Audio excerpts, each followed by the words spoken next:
the basic idea from both sides was that despite the political difficulties of the time, Hamburg and Petersburg formed some kind of the outer pillars of a bridge which crossed the Baltic Sea, and that there should be cooperation between these both two metropolises of the north. And I think this basic idea still holds true today.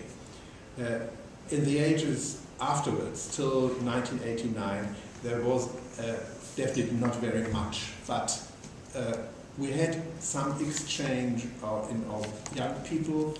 We had some exchange also on the governmental basis, and so there were at least some relations on a governmental basis and in some sorts of, well, let's say, well-regarded, well-kept civil society.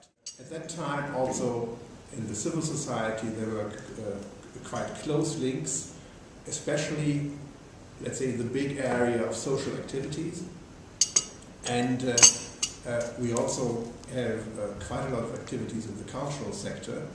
But let's say during the last 5 to 10 years, or 5 years, I think we can see that there is a shift. It is not so much, today it's not so much a cooperation based on, let's say, on the areas of social cooperation or help, but very much, for instance, in the academic field, and a real exchange in the education field, very strong ties in the cultural field, and so I think there is a very good perspective for future cooperations, also in the perspective that we are not alone in the Baltic Sea area.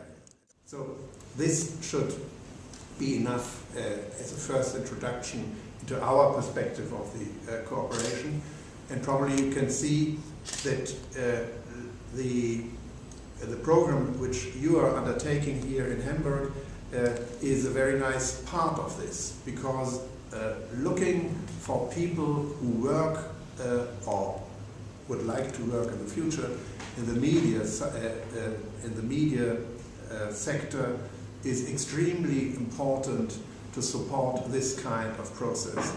And we are especially thankful to Professor Weichenberg and Mr. Burkhardt, who took up the idea to introduce this exchange program.